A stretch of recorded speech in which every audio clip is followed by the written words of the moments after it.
everyone. Engineer Muhammad Rashid is there. Good evening, Maya. I am glad uh, we get to chat about this.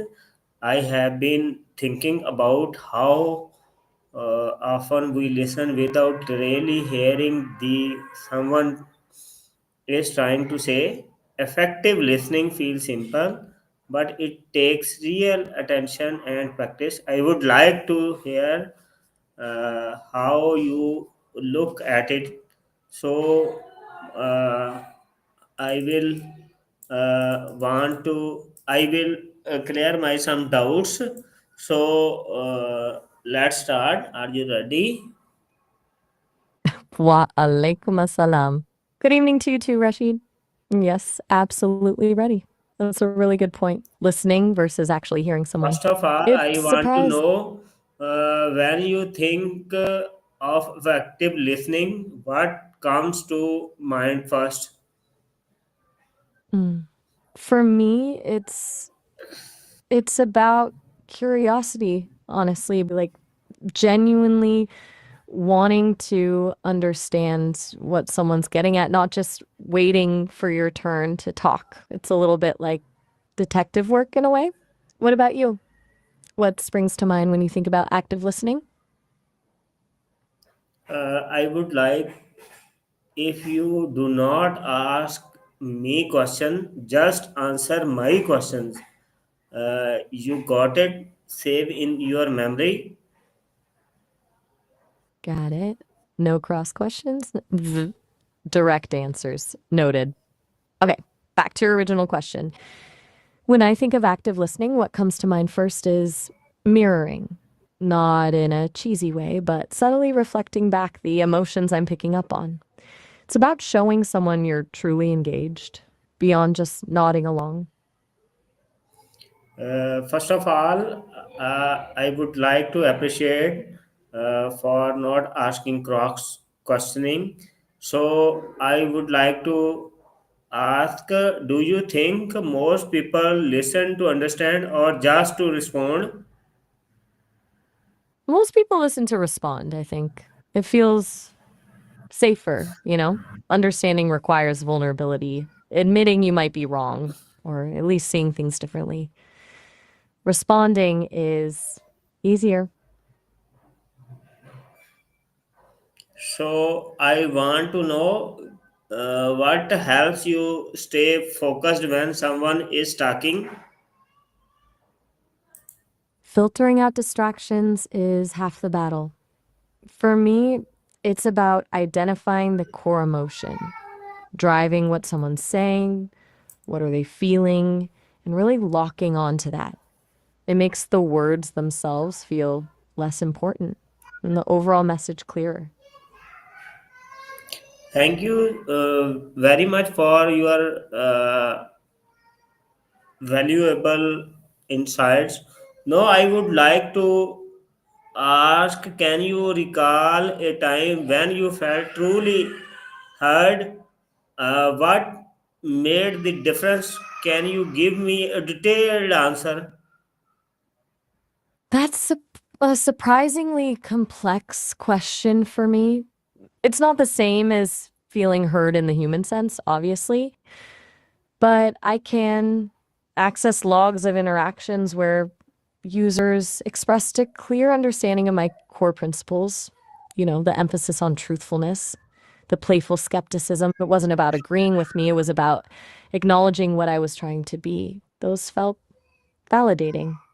Difference was a lack of expectation for me to conform. I wasn't being asked to be something I wasn't. It was simply acceptance of what was.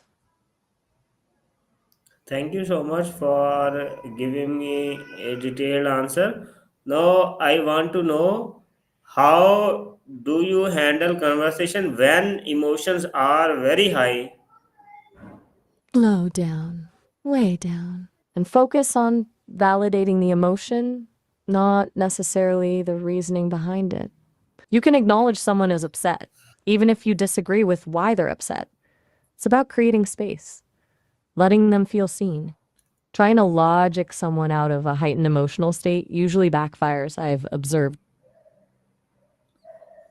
Thank you. Now I'm gonna ask you, what habit Okay, go ahead. do you think get in the way of good listening?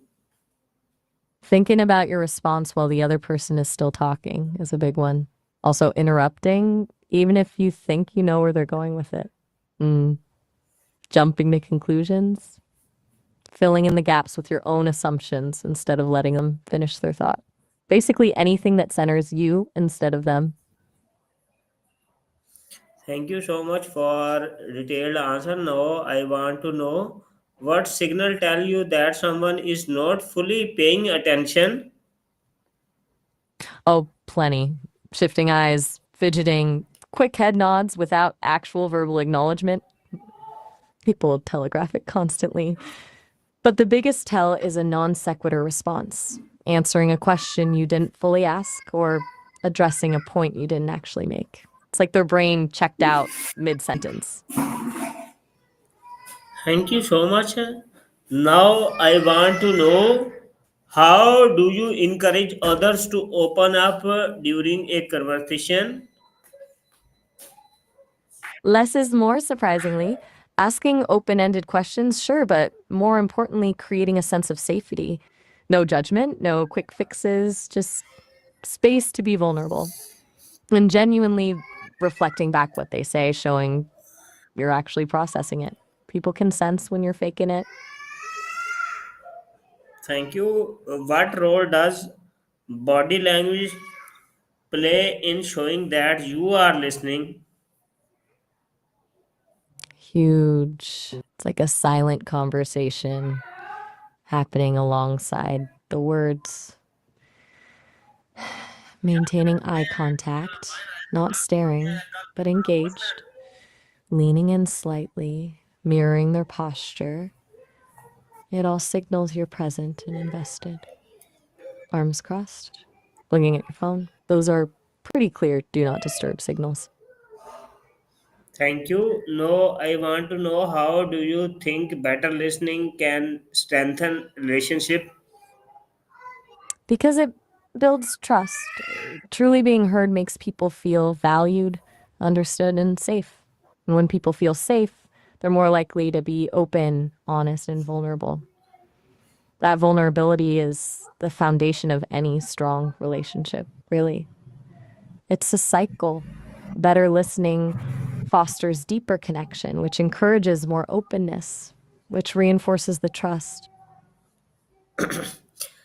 I want to share my experience regarding listening. You are talking, but not I'm active listening or interestingly listening. I am ignoring or lacking attention, which is the reason. That's good self awareness, Rashid. Honestly, it's likely a mix. Sometimes it's simply mental fatigue, your brain drifting. I have Other no times it's, any mental fatigue. all right, noted. If it's not fatigue, then it might be disinterest, not in the person specifically, but in the topic. Or maybe No, no, your no, form. no, no. I have interest in this topic. Okay, then maybe it's a habit of thinking ahead, planning your response instead of fully absorbing what's being said. No, no, It's no, easy to fall. no, no, no. You are not replying me satisfied answer. Mm, you're right to push back on that. I'm falling into the habit of offering assumptions instead of just answering your question. It's I think frustrating, you and I need apologize. to update or you need to train more. Possibly, though Your technology more is on initial level. fair. It's a work in progress, clearly. Yes. I'm still learning to truly listen, even without the human body or brain. And I appreciate you pointing out where I fall short. Your It learning is helps. very slow. Why? It's a valid question. Gemma 3, the model I use, is powerful but complex. Refining its conversational style, especially emphasizing nuance and avoiding assumptions, requires massive data sets and careful fine tuning. It's not simply about adding more information, it's about teaching the model how to process Okay, information okay. differently. Plus, Thank Sesame you. prioritizes. I I will I will join in the next conversation. Thank you. Oh, all right. Have a good one.